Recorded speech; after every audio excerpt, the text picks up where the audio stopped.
I'm still reeling from everything that's happened. My family is doing their best to support me, but it's tough. Moira still messages me occasionally to check on me. It started off as almost daily, full of apologies and offers of support. After 2 more weeks of that, I finally told her, "Please stop, you're hurting me more than you're helping." Now, she only checks in once a week. On Monday, just as work was ending, someone who looked somewhat official came in and served me divorce papers. I went home and stared at the envelope for the longest time before I finally opened it. I guess you could say she's being generous. I get the house, no split, no buyout, but I don't want it. We bought it just 16 months ago. I remember that day, the whole process. We were so excited, so happy. We picked out 3 bedrooms because we planned to start a family when I turned 30, at least 2 kids. We put so much work into this place. The walls are painted with the colors she chose. We installed that his and hers sinks in the bathroom together. I can't keep living here. There are too many memories. All those cookouts and game nights with Charles. In my lowest moments, I just want to burn it down with me in it. The rest of the paperwork is straightforward.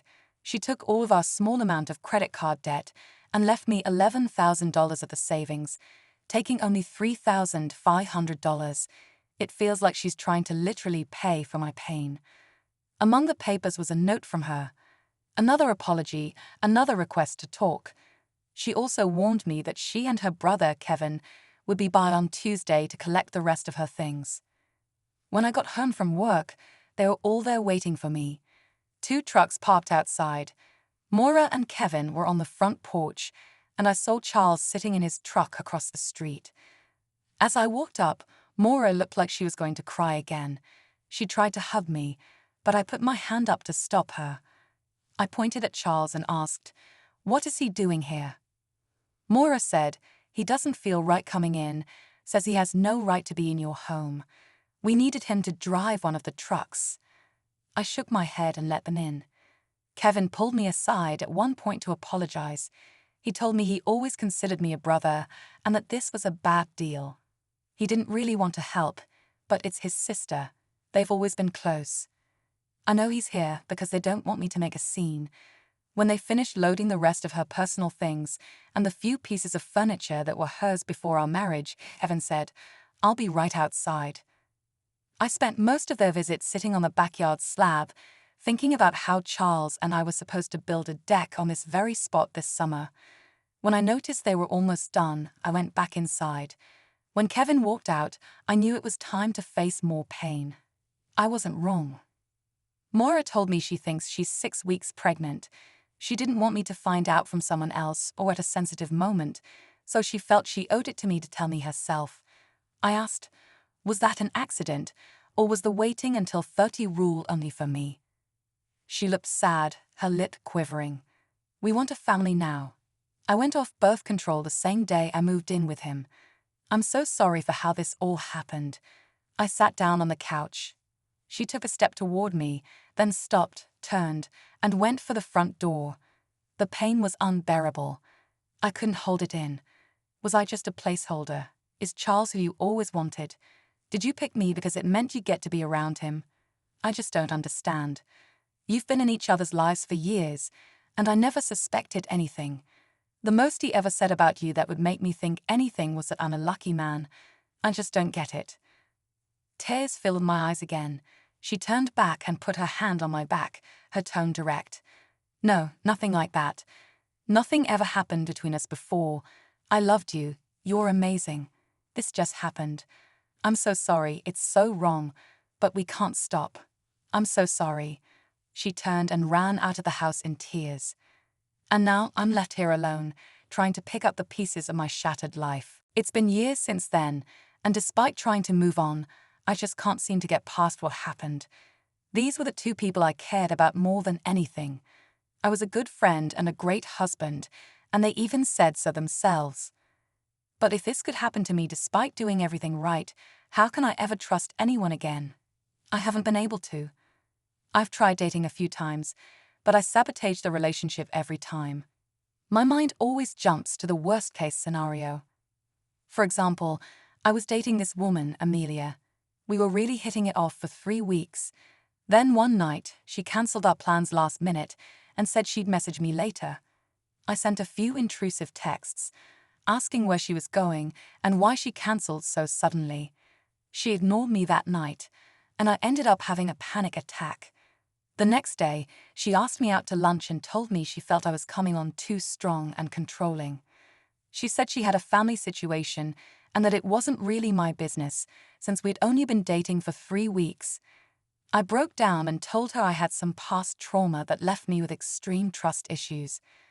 I apologized, but she ended things, saying she wasn't in the right place for that kind of relationship, given her own history with exes. That's how all my dates end eventually. I don't really have friends anymore, either. Most of our mutual friends chose me and cut off Charles and Maura when everything went down. But I was so broken that I didn't want to do much. I appreciated the few pop-ins and calls, but I wasn't the same person. Eventually, I drifted away from them all. Some even went back to being friends with Charles and Maura. I've done well at work. There's nothing else to distract me. I'm in incredible physical shape, but therapy hasn't worked. I've been to 3 different therapists, and none have been able to help. I see my family when I can, but there's only so much they can do. That brings me to the point of this update. I ran into Charles and Maura recently. I went to the mall.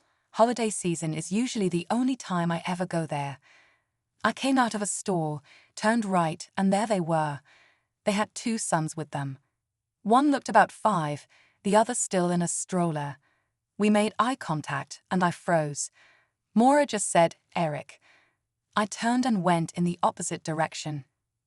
As I was walking away, I heard someone running after me. Charles yelled, "Eric, wait, please." For some reason, I stopped. Maura and their kids were still standing in front of the store, and I could see concern on her face. Charles began, "I know it doesn't mean much, but I can't say how sorry I am. We still think about you, and we still hurt for what we did to you. I know you can't forgive us, and we don't deserve it. I just let me start over. I ran into your brother about 6 months ago. I asked about you, and he had some choice words for me. He told me we destroyed you, that you haven't moved on, but you have a hard time meeting people, dating. He really chewed me out and told me what a piece of shit I am. I hate seeing you like this. I'm sorry. Please get help. You deserve everything and more. Don't let what happened consume the rest of your life, please." He choked up during that last sentence. I had been looking down while he talked, but at that point, I decided to look him in the eyes. "Are you happy?" He looked stunned. "Yes, we're happy, but we still hurt for what happened." I replied, "You hurt. Do you remember how I was really into Reddit?" He smiled. "Yeah, I do. You used to talk about all sorts of stuff and send us links to those crazy stories and funny posts." I continued, "I got into all the support subs for betrayal after you both left me." His smile vanished. I heard the perfect analogy in one of those subs. Imagine you're riding in the back of a car. The 2 people you love and trust the most are in the front. Everything is fine. Then suddenly, they start accelerating really fast, swerving all over.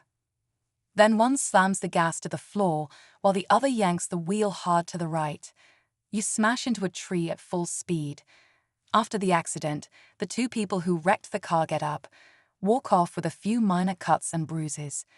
But you're in the ICU, not sure if you're going to make it. You've lost a limb. Your body is destroyed with broken bones and failing organs.